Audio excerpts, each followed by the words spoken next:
Hi, my name is Kay, and I have to tell the truth.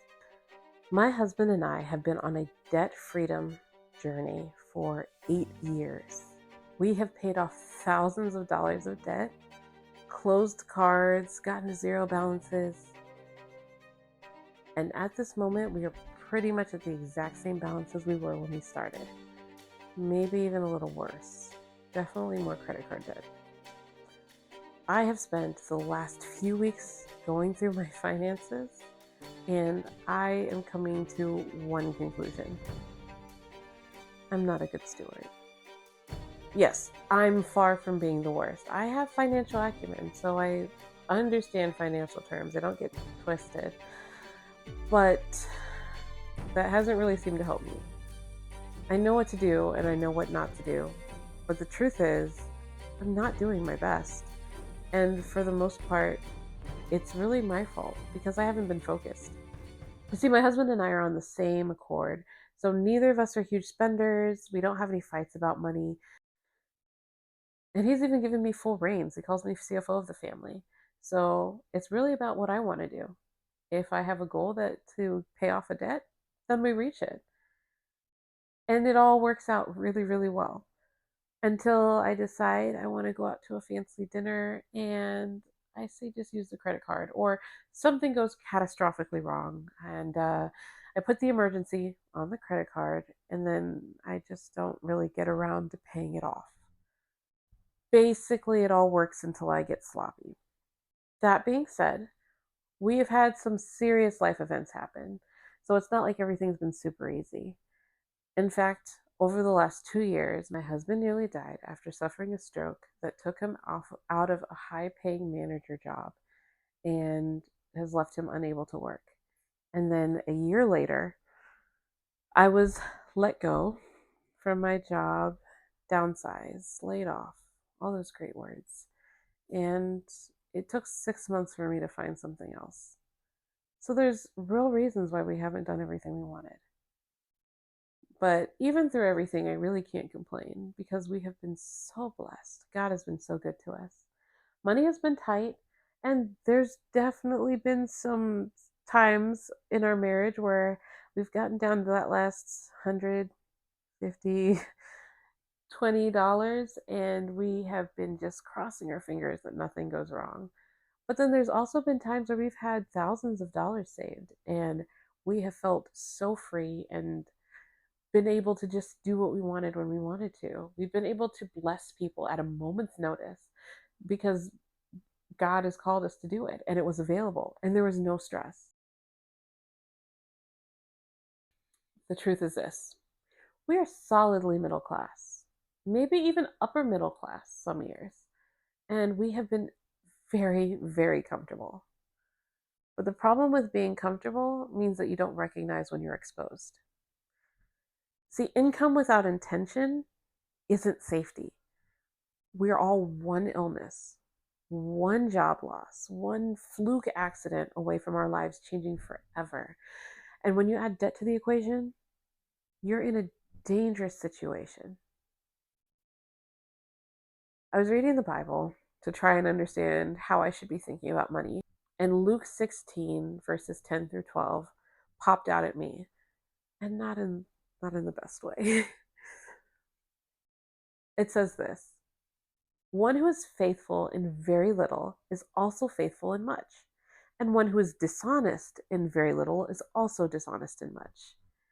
If then you have not been faithful in the unrighteous wealth, who will entrust you to true riches? And if you have not been faithful in that which is another's, who will give you that which is yours?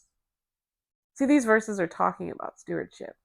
And the truth is, we have been extremely inconsistent and we've been undisciplined. Living a financial roller coaster of your own making does not make you an honest or faithful person. It makes you untrustworthy. And so Jesus' words are really harsh and they hit where it hurts. So to fix this, I had to ask myself the real question: what is stewardship? And one thing I love to do is to look up things in the dictionary. So I did 3 different ones, and I came up with 3 different definitions that I found extremely meaningful. The first is it is the careful and responsible management of something that is entrusted to you. Another one said it's the act of caring and improving with time. And the last one said the responsible overseeing and protection of something considered worth caring for or preserving. So all of them really hit on something different. Something it's given to you. It's supposed to grow and get better. It's not supposed to stay static. And it has value. It's worth it. So if I look at those definitions and I look at how I've treated my finances, I come to some conclusions.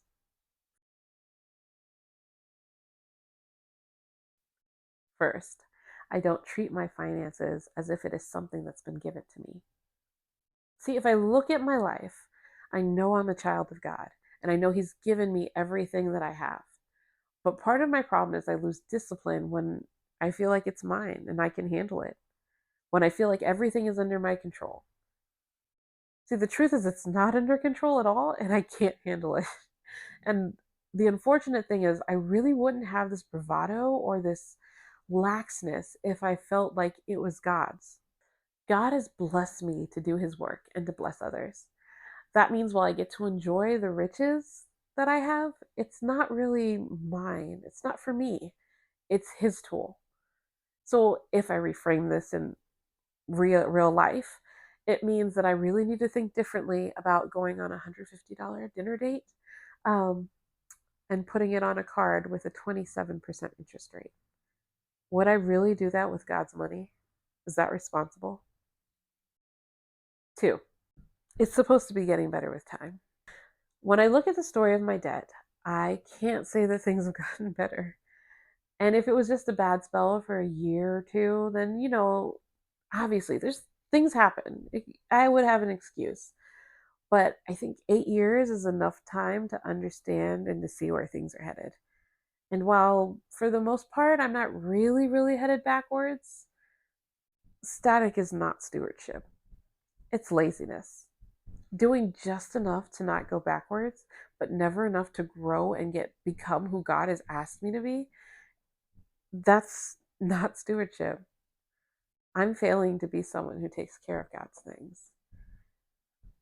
I know we all know somebody who's been doing something for years. Maybe it's that coworker at work or shoot, even sometimes it's us, where we've been doing something for a really long time. And it doesn't seem like we get any better at it or they get any better at it. It's not because they don't have years of experience. They do. The problem is they have that same year of experience repeated over and over and over. And that's exactly what my finances look like. I have that same first zeal of I'm going to fix everything. And I have that over and over and over without getting any better. And that's not glorifying to God. 3, my finances are worth protecting. At least, I mean, I'd say that my finances are worth protecting.